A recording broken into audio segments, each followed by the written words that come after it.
Hello readers, I'm Amy and today is part 1 of my bookish Christmas haul. I have been told by 3 different people that I am getting some books in the mail. I'm super excited. Was inspired to do this video by Victoria from What Victoria Read. She did a haul video for both her birthday and for Christmas.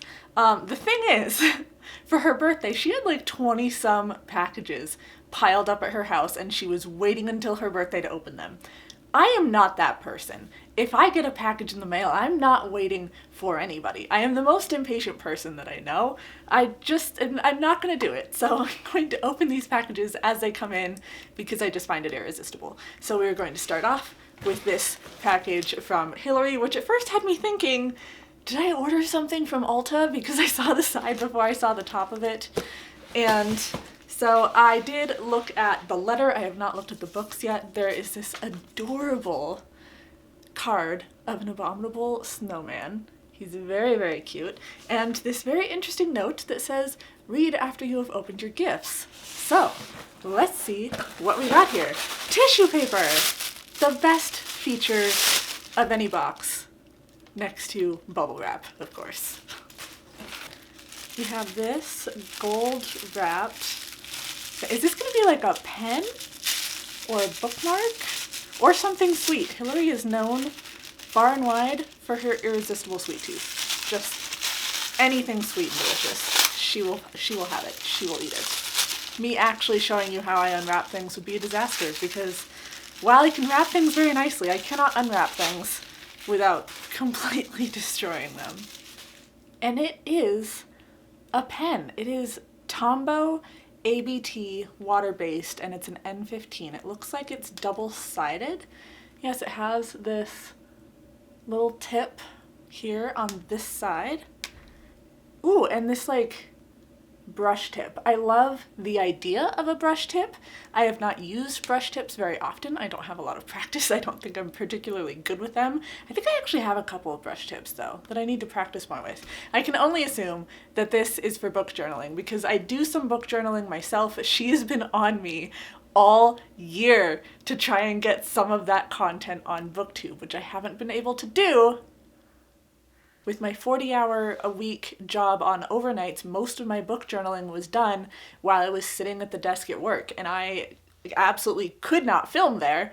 So like, what am I gonna do? How am I gonna get that content on? But working full-time from home, I did ask her the other day what kind of content she's interested in when it comes to book journals. So thank you, Hilary, for this pen. I don't know much about this particular one. I'm going to assume it's one that she knows about, and there's a reason that she picked this one. I've looked into a couple of different pens that people have talked about. I did recently find a white gel pen that I really like because I love the idea of coloring something in black or having like some black construction paper and writing white on top of it. I think it looks really, really nice. Also, Hilary, this is gorgeous wrapping paper. It's like a wreath sort of a thing, and also it's got gold foiling, and anything with gold foiling is automatically beautiful. It's just a given. And it is a journal sketchbook. I want to say journal because of the size. The pages are blank, so it's not a bullet journal. But I am really intrigued. What did you do, Hilary? Also, I love this. I could totally decorate this on my own, which is probably why she gave me a plain one.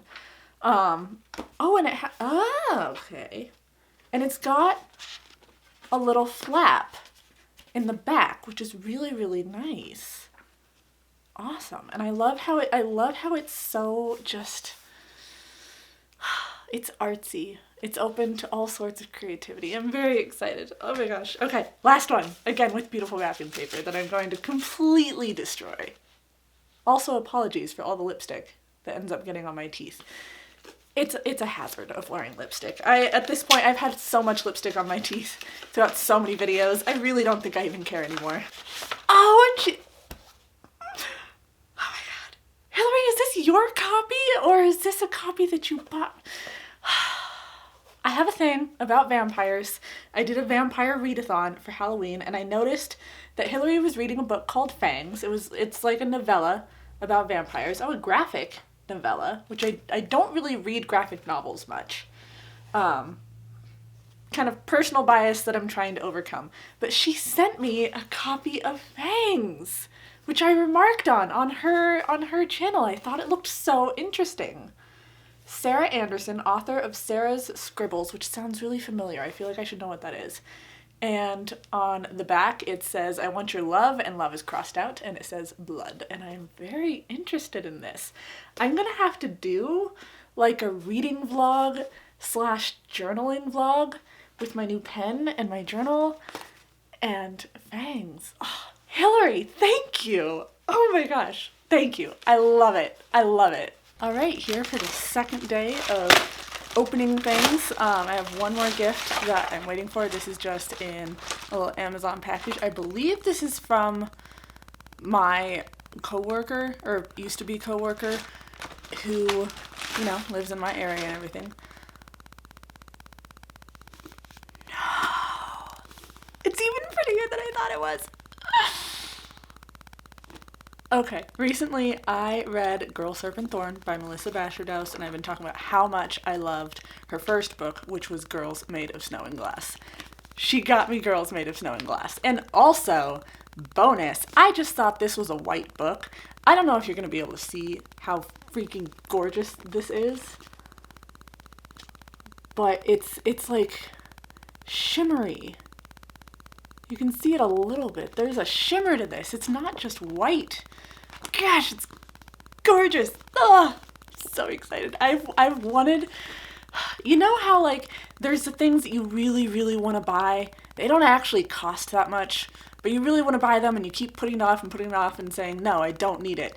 And then you go into a store and buy something else that you really don't need and that's completely on a whim and is much more expensive, but you're still like, no, I don't need to buy that other thing, even though it doesn't cost that much. That's been this book. I've really wanted to have my own personal copy, and I keep just not buying it. Like, oh, there's other stuff I can pick up. Oh, I don't need it right now, but like, now I have a copy for my shelves.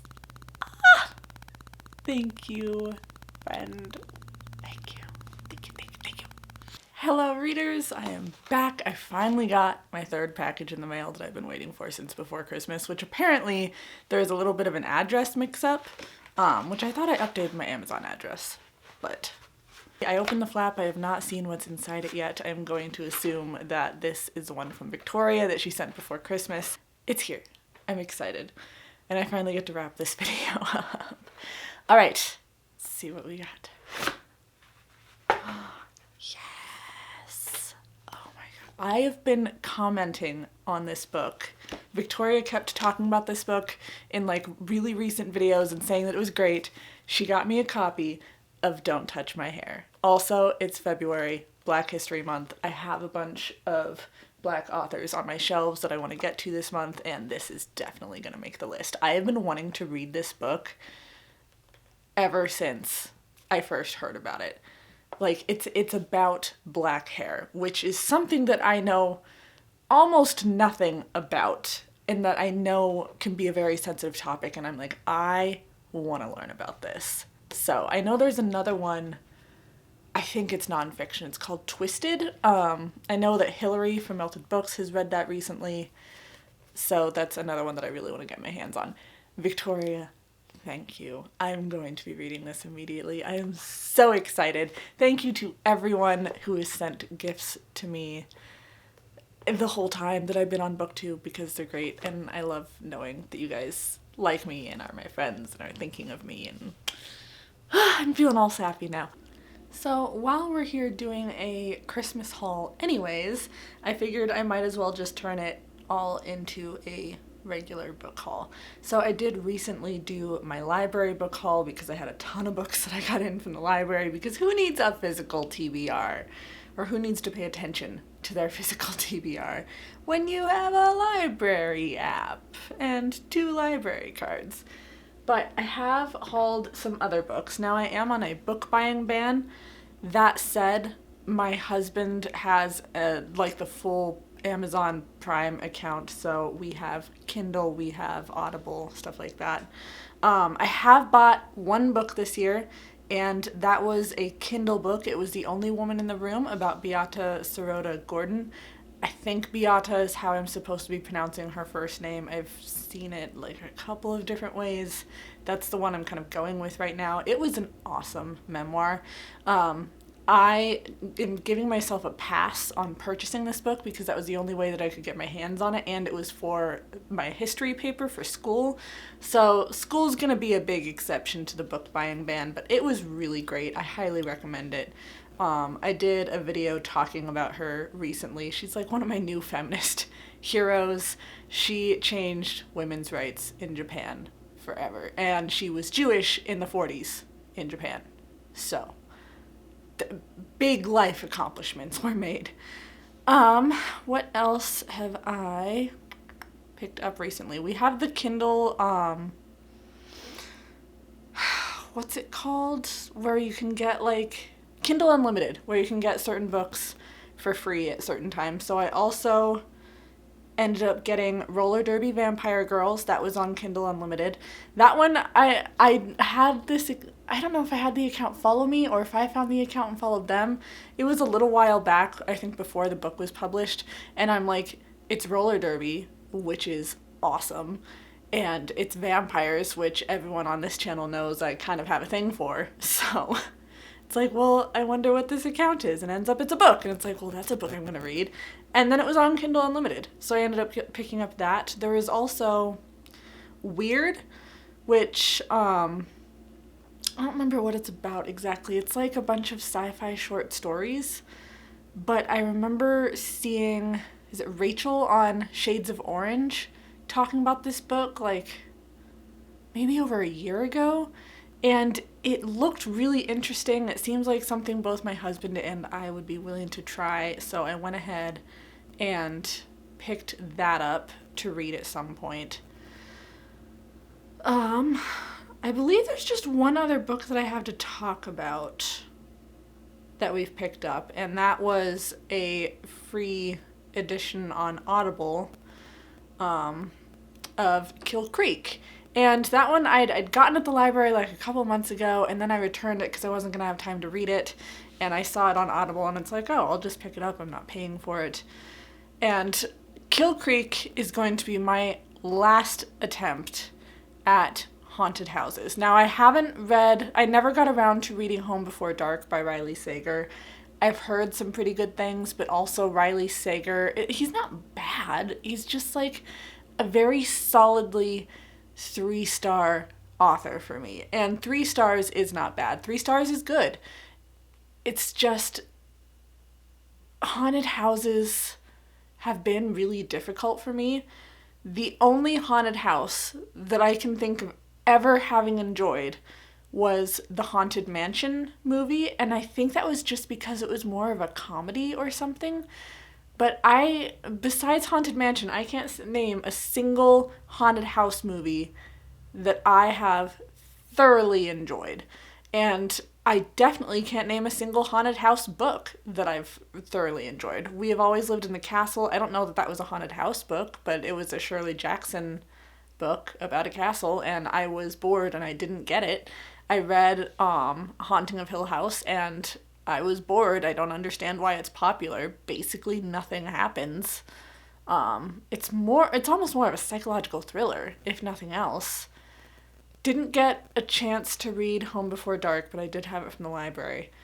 There's a couple of other things that I've tried, but Kill Creek is supposed to be a bunch of authors staying at this haunted cabin, and I like the premise. That's the thing. I like the premise of haunted house books and haunted house tropes, but like whenever I actually sit down to watch it or sit down to read it, I don't enjoy myself. So if Kill Creek doesn't work out, I'm just not going to continue trying haunted houses because the idea is fun, but the execution has never, ever worked for me. So that's it for this little haul. It's more of an electronic haul, if nothing else. So even with a book buying ban, I managed to get some hauls in here, which is already going significantly better than last year's book buying ban, where I think my book buying actually increased, but I don't have a regular paycheck now, so it's gotta change. Okay, time to wrap this up. Please like, subscribe, be my friend on social media. I will see all of you in my next video. Bye, friends.